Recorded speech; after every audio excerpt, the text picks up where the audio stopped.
Hi hello, मी नीलम तुम्हा सर्वांचं या आपल्या यूट्यूब चॅनलमध्ये मनापासून स्वागत करत आहे. हा जो ब्लॉग आहे तो मी ज्या दिवशी शूट केला होता त्या दिवशी माझं प्रदोष व्रत होती आणि त्याची मी पूजा केली, त्याचा हा ब्लॉग आहे. पण राधालाही बरं नव्हतं आणि मलासुद्धा बरं नव्हतं, त्यामुळे ब्लॉग अपलोड करायला थोडा उशीर झाला. मग त्या दिवशी संध्याकाळी मी स्वतःचं आवरलं, त्यानंतर मंदिरात जाण्यासाठी तयारी केली. मंदिरात नैवेद्याला फळं घेतली, फुलं हार वगैरे घेतली आणि मंदिरात पूजा करायला गेली.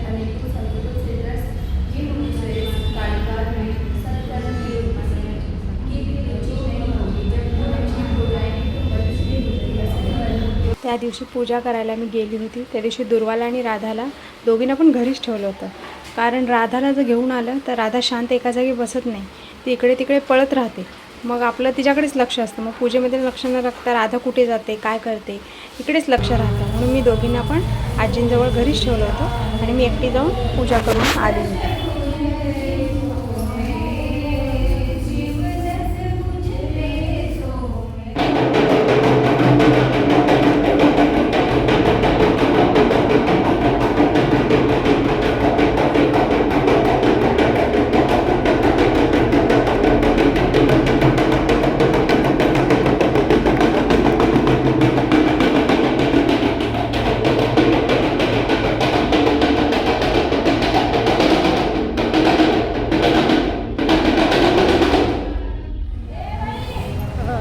आज माझं प्रदोषचं व्रत होतं, त्यामुळे त्याची पूजा करण्यासाठी मी आली.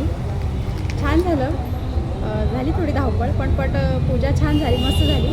आता पूजा केली, थोडीशी बसली, थोडं काउंटरवर नामजप केलं आणि मग आता मस्त वाटलं. त्या मंदिरामध्ये मी पहिल्यांदाच पाहिलं की डमरू वाजवणारे ते व्यक्ती, एवढा भारी त्यांनी डमरू वाजवला.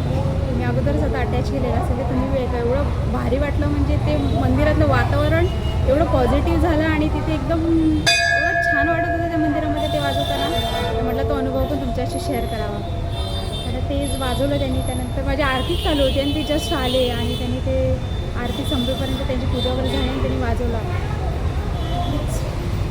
काही काही गोष्टी बोलण्यापेक्षा फील करण्यामधला जो आनंद असतो ना, तसं काही माझी परिस्थिती आता झालेली आहे. मग आता झालं, छान वाटलं, पूजा वगैरे केली सगळं. मग आता जाते घरी. पूजा करून मी घरी आल्यानंतर मी शांततेत घरात आले. म्हटलं बघूया या बहिणींचं काय चाललेलं आहे. तर मी पाहिलं तर एका बेडरूममध्ये दोघीजणी मस्त एकमेकींबरोबर खेळत होत्या. पण तेवढ्यामध्ये सुद्धा दुर्वानी मला पाहिलं, पण राधा माझ्या बाजूने गेली, तरी पण तिचं काय माझ्याकडे लक्ष नव्हतं. नंतर मग मी म्हणले ठीक आहे, खेळता येता खेळून दिलं आणि त्यानंतर आली. मग देवांना नमस्कार वगैरे करून घेतला आणि मग देवांना दिवाबत्ती वगैरे करून घेतली. बाहेर दिवे वगैरे मी लावून घेतले.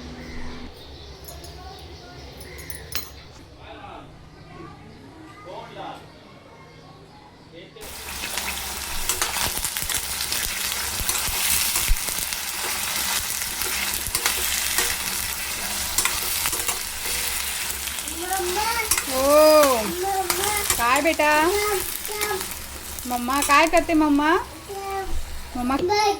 भाजी काय करते? राधा काय करते? फ्रीज मध्ये तुला काय सापडलं? काय? बंद करा फ्रीज, फ्रीज बंद कर. हा हळू. काय करू? लॉक करू दे. केलं लॉक? केलंस का? दे, मी करू मी आण. मम्मी तू ना प्लीज ना झोका लावून. झोक्याला पहिला खेळा ठोकला पाहिजे. लागेल हा लागेल. दे बापरे, दे लागेल, दे सोड. हा ते पण लागेल. ठेवून दे दुसरीकडे. हाताला हा काट्याचा चमचा लागेल ना हाताला. डोळ्याला लागेल. अजून कुठे लागेल? डोक्याला पण लागेल, पायाला पण लागेल. बापरे, असं ओके.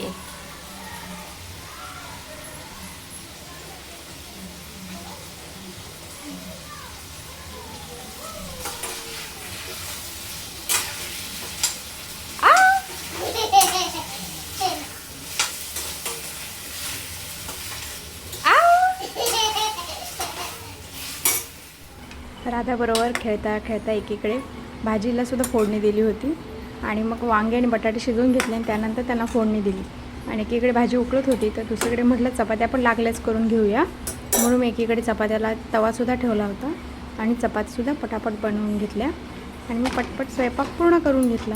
आणि त्यानंतर माझा प्रदोष व्रतचा उपवास पण सोडायचा होता. मग त्यासाठी मी बिना मिठाची चपाती, गूळ आणि दूध खाते, मग ते पण मला वेगळं बनवायचं होतं. त्यामुळे मी पटपट ह्या बाकीच्यांचा बनवून घेतला आणि नंतर मग माझ्या स्वयंपाकाला मी सुरुवात केली. काय पाहिजे राधाला?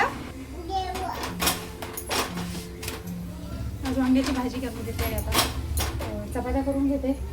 राधाला भूक लागली? काय सापडलं राधाला?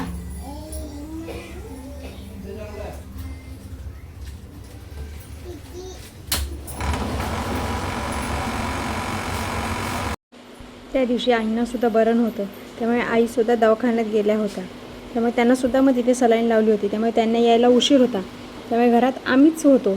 त्यामुळे मग म्हटलं चला पटापटा पोरींना बघत बघत स्वयंपाक करावा, म्हणून माझी स्वयंपाक उरकण्याची घाई चालू होती.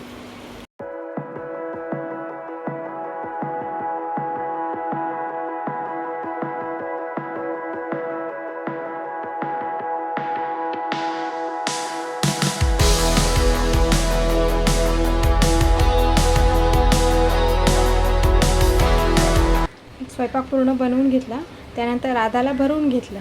मग आजच्याला इथेच थांबते. आजचा व्लॉग कसा वाटला नक्की कमेंट करून सांगा. व्लॉग आवडल्यास चॅनलला सबस्क्राईब करायला विसरू नका. तर भेटू नेक्स्ट व्लॉगमध्ये. तोपर्यंत बाय.